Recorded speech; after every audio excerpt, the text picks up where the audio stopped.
Greetings and bienvenue, MITZU. Thank you for returning to this broadcast, and welcome to new viewers joining us for the first time.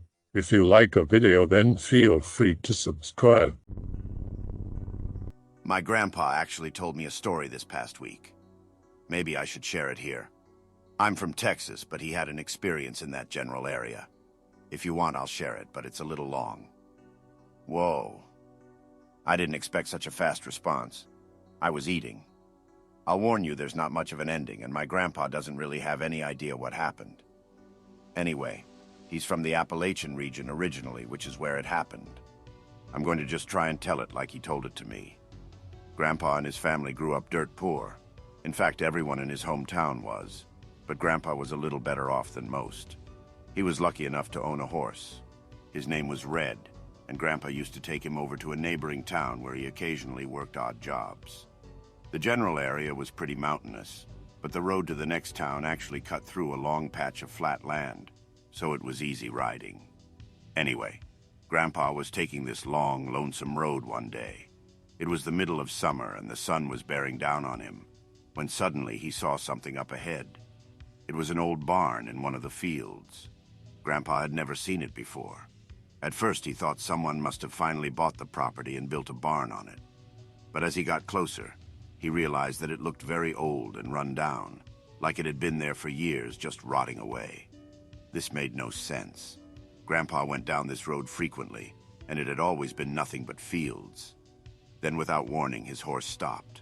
Grandpa had been staring intently at the barn, so he was kind of startled when this happened. He gave the ropes a shake and tried to get him moving again. Red wouldn't budge. Grandpa hopped off and began to talk to his horse. He did that a lot, asking him what was wrong and telling him he had to get to the next town, etc. As he was doing this, Grandpa heard a noise coming from the old barn. It was quiet at first, but it sounded like a human voice. Grandpa looked at the barn, straining his ears to listen. But by then, Red had started to snort the way horses sometimes do when they're agitated. Grandpa couldn't hear anything over it, so he began to walk towards the barn. As he got closer, he could tell that it was definitely somebody crying, and that it was a child's voice. He began to hurry forward because at first he thought someone was hurt. But at the last second, he stopped himself, just a few feet from the entrance. He could hear the crying, plain as day, but he couldn't bring himself to go in for some reason. He felt a sense of danger that he couldn't explain rationally. When Grandpa had been younger, he had been messing around in the forest one day, when he suddenly felt the urge to go home. He raced back through the trees, thinking the whole way, "There's trouble at home," although he didn't know why he felt this way. It's not important for this story what happened in that situation, but Grandpa told me that as he approached the barn, he felt that same type of feeling that he had felt in the forest. It was a very eerie, almost sixth sense that told him, "Don't move." Anyway, he stopped dead in his tracks, feeling afraid, but not sure why. He began to wonder why Red had acted so strange as they approached the barn. The whole time there were these loud wails coming from the barn. And then just like that, the crying stopped. It went from a full-blown howl to complete silence. The only thing Grandpa could hear was Red getting more and more agitated behind him. But Grandpa kept real still. He said he felt like someone was watching him, and he felt frozen with fear. A very long, tense moment passed, until a huge gust of wind came blowing in so hard that it almost knocked Grandpa over. At that point, he gathered his wits and began to walk slowly backwards. But then he heard the crying over to his right. Grandpa froze again, but this time he turned his head slowly and looked towards the sound. There was nothing there, but he could hear it. It was a few feet away and seemed to be coming from high up. It was like a tall, invisible person was crying, but with the voice of a child. Grandpa stared into the spot where the crying was coming from, and it began to get farther away, growing quieter and quieter, until it faded completely. Grandpa felt himself relax, and he headed back towards Red. Only Red was gone. After a while of looking for him, Grandpa just assumed that Red must have taken off back towards the house out of fear. He could go back and retrieve him, but that would mean he would be late for a job he had to do in the next town. It wasn't much farther that he had to go, so he figured he might as well walk. Fast forward. After Grandpa finished the job, he began to walk back home, tired and ready for bed. As he began to approach the area where he had seen the old barn, Grandpa grew nervous, thinking he'd see it again. But he didn't. The field was empty, just like it always had been. He was confused by this, obviously. He wondered what he had seen and whether he was going nuts. But mainly he was relieved that everything was normal, and he continued his walk. The sun was setting when suddenly Grandpa began to feel strange again. He kept walking, but he felt as though someone were walking behind him. It sounded like footsteps keeping perfect pace with him. He turned around, half expecting to see someone there, but he was all alone. As he walked, he continued to hear the footsteps. Grandpa was now wide awake and scared, but he said that the fear subsided all of a sudden, and he began to think about how thirsty he was from the long day at work. All he could think about was how bad he wanted a drink of water. Off in the distance, in the field to his right, he could see a little stream shimmering in the moonlight. Without thinking, he walked off the road and began to head towards it. The part of the road he was on at this point was right before it entered a small forest, so Grandpa was moving towards the stream parallel with the tree line. As he got closer to the water, he heard movement in the darkness of the trees. Grandpa said the sound woke him up, like from out of a deep sleep. He instantly felt really groggy and wondered where the hell he was. He slowly began to realize that he was standing in the field. He felt as though he'd been led there somehow. He also realized that something big was in those trees, and it was coming right at him. He was about to run when he realized what the sound was. It was Red. The poor thing rushed out of the darkness. He looked scared out of his wits, and that's when the fear came back all at once. Grandpa suddenly felt like he was in real mortal danger. Red was snorting and shaking like crazy. Grandpa quickly hopped on Red's back, and they hightailed it back to the road. The only problem was that the road traveled through the trees, and it was very dark. Grandpa was worried about what Red might do. Would he freeze again? Would he buck him off? He just held tight to the rope as Red barreled down the road, headed for home. At first, Grandpa could hear the footsteps behind them still, only now they were very loud. It was like someone was literally stomping with every step. But as they kept going, the footsteps died down, and they made it home without any more problems. Back at the house, everyone had stayed up waiting on my grandpa, and when he showed up, they could tell right away that something had happened. That side of my family is very close. Everyone tells each other everything, no matter how strange or personal. So everyone believed my grandpa's story without question, but none of them knew what to make of it. Fast forward about a month, and Grandpa heard about a guy who went missing in the area. He was kind of a vagrant, but well-liked by most people. Just before he went missing, someone had made him a hat, kind of like a homemade cap. Now, my grandpa can't really verify this next part because he didn't see it firsthand, but he said it was told to him by someone he knew well. This friend of my grandpa's was taking the road to the next town when he saw the vagrant's hat lying off the side of the road, near where my grandpa saw the old barn. When he went to go pick up the hat, he noticed footprints. It had rained steadily for a few days, and the vagrant had left clear footprints in the dirt. But they just traveled off for a few feet and then stopped, like the guy had been plucked right up out of the ground. Yeah, like I said, it's an unsatisfying ending. I asked my grandpa what he thought it was, and he said it was some type of evil spirit. After that happened, my great-grandma made by Grandpa a special blanket that had some special type of pattern sewn on it. Supposedly, it protects you from evil spirits. I asked him if anyone else had ever claimed to see the barn, and he said he hadn't ever heard anyone else bring it up, but that he thinks he was just one of the lucky ones. For some reason, he was able to sense something was off about the barn, and then Red showing up saved him a second time. He basically thought it was just unlikely that anyone else got that lucky. I'm not sure how to start this, other than by saying that this might be a bit long-winded, and I'm typing this up as I go, so bear with me. I wanted to tell you all about something that has happened recently that has me rather depressed. There's quite a bit of backstory, though, before I can get to that. I'm going to trip to prevent trolling, although I doubt that there will be enough interest in this for that to occur. Also, before I begin, pick not related. I want to tell you all about Rose, the spirit that's been in my life for the last 24 years. She's a young girl, maybe 8 or 9, and as far as I can tell, she's been with me since I was born. I have no idea where she came from, just that she's there. According to my parents, I would babble on and on in baby talk to something they couldn't see ever since I was able to manage it. When I was old enough to speak, I'd have endless conversations with someone they couldn't see, and I'd mention the name Rose. I always had an invisible playmate. It even became a joke among them.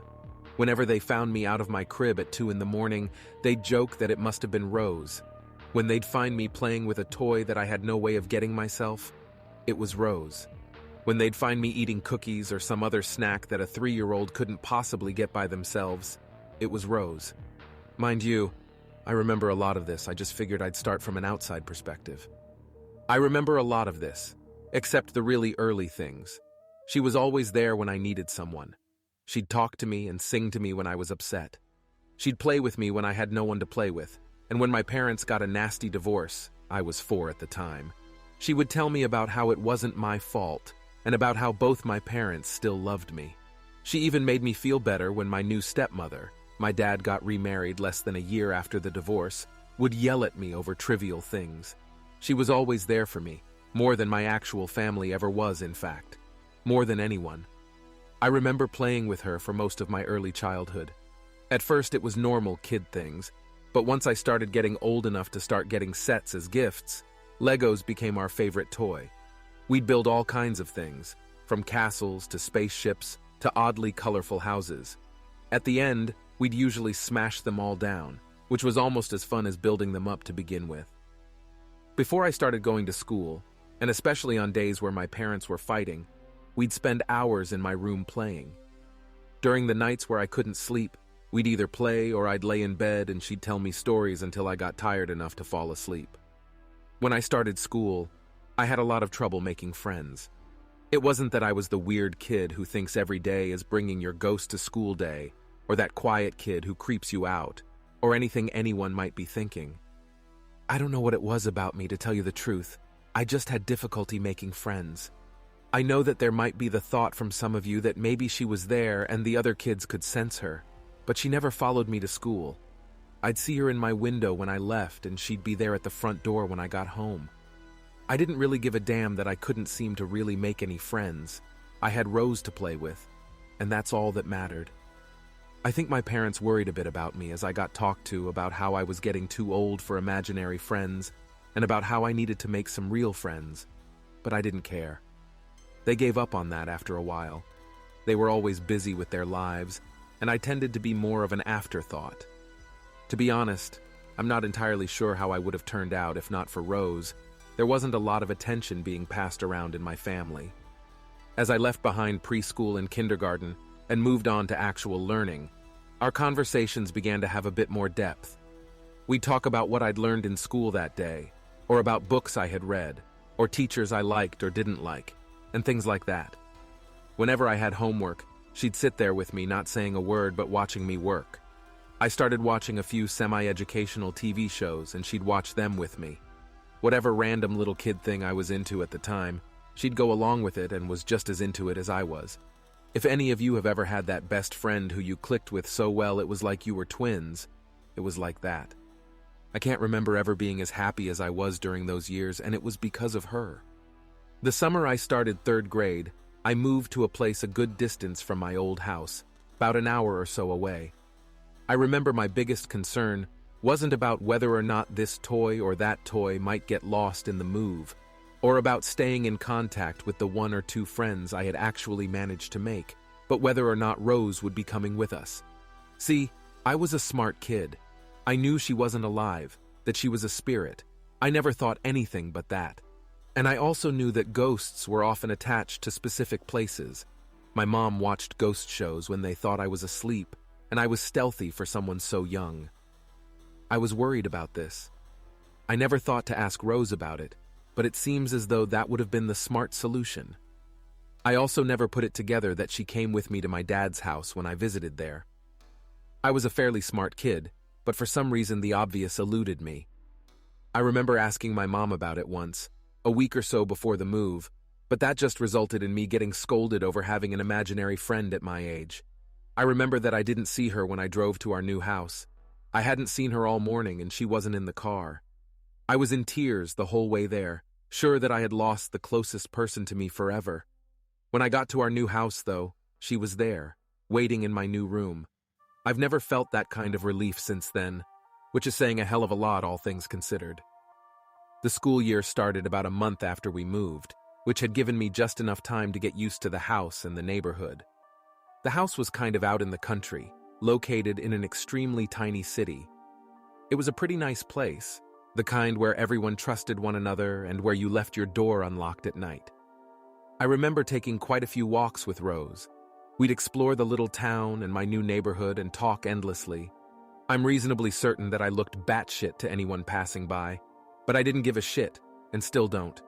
We'd also explore my new house and look for secret passages and secret places to hide things. From the time I woke up, I'd be looking forward to all the things we might do that day.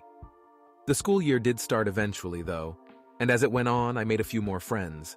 None could ever compare to Rose, though. No one ever has either. Even though that was around the age when sleepovers were the new and exciting thing, I never really cared about them. To me, they weren't new since it was like I had one every night with Rose.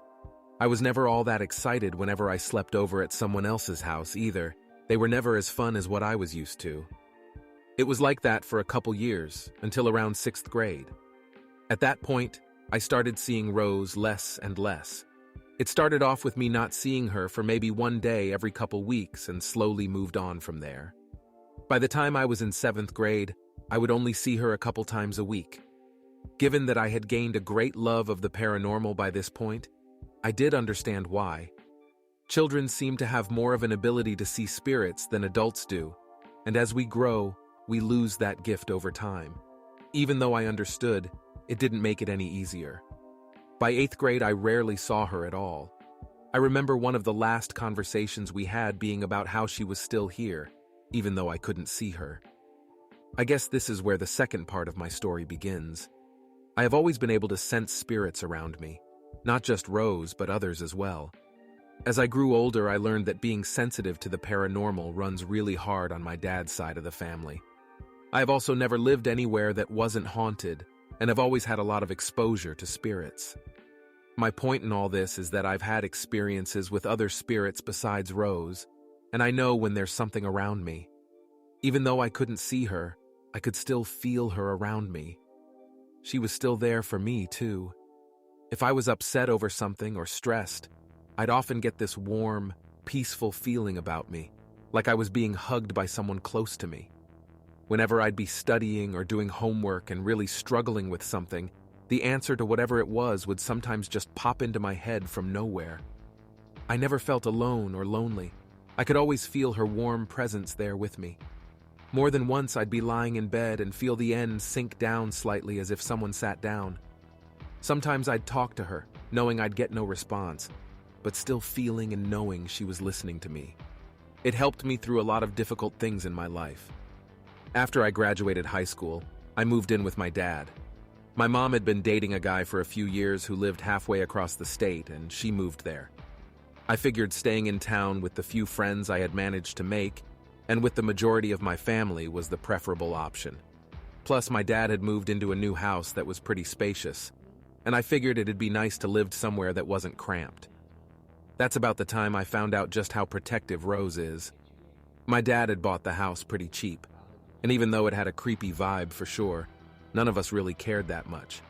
Until shit started to hit the fan, that is. After being there for about 6 months, my family started getting attacked. It was generally little shit like nightmares or the occasional spoopy apparition, but sometimes things got more physical. People were hit, scratched, grabbed tightly, and pushed. Mind you, it wasn't a weekly occurrence or anything, but it was still pretty bad. I lived there for 5 years, and was never physically attacked once. I had a few nightmares here and there, and despite my nonchalance about seeing shit, a severed head in the bathtub or glowing eyes in the dark are a bit hard to just shrug off.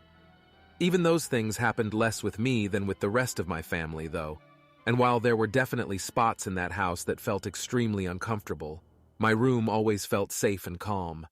I remember feeling other presences in there besides Rose, but never anything harmful, and anything I'd see in there never frightened me. I had a feeling that Rose kept anything harmful away, and it was more or less confirmed when an acquaintance of mine visited the house. My acquaintance has quite a bit more ability than I do. He can see spirits and the like. Nowhere in that house did he feel comfortable, except in my room. I had never mentioned Rose to him, hadn't to any of my friends, and he told me that he saw a little girl standing in my doorway, that it appeared she was keeping things away. He described her in detail down to what she was wearing. It was definitely her. My friend also told me a few other things, that there was a good bit of evil there, that there was something particularly nasty lurking in this small room in our basement, and that he was getting a feeling like all this was weighing heavily on Rose. This is where I get to the part that has me so heavily depressed. I moved away from there about a year ago. I ended up moving about 250 miles away from there, up by where my mom ended up moving, although that was just coincidence. Since I moved up here, I haven't felt her presence at all. I don't think I can possibly describe how lonely I feel without her warm aura here with me.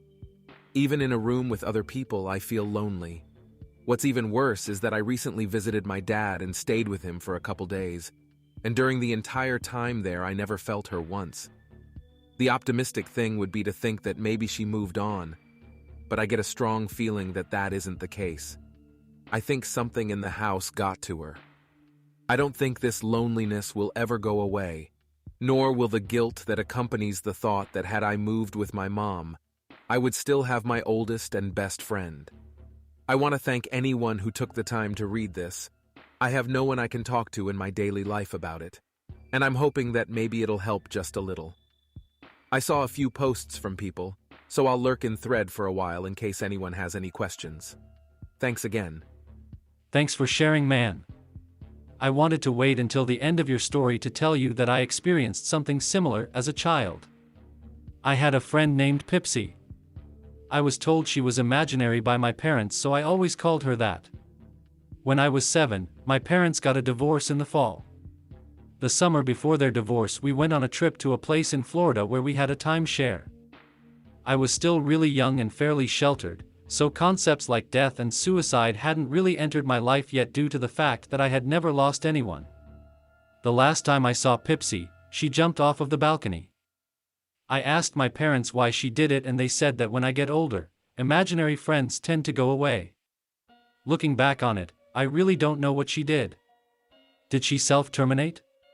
Or did she fly away? I'll never know. I can't remember a lot about her. I know that I spoke to her, but I cannot recall a single conversation. My only memory is looking out that balcony window and seeing her jump. It makes me wonder if maybe she was reaching out to show you how her life had ended, or something like that. Have your parents ever told you about any instances where you talked about her? I actually haven't ever asked. Maybe I can get a little insight. It's hard to say though. They can barely remember stuff that happened a few years ago, much less 15. I hope that you enjoyed tonight's broadcast. If you enjoyed tonight's story, then please subscribe to the channel, as more green texts will appear daily. A new broadcast will appear when the clock strikes midnight Central Time.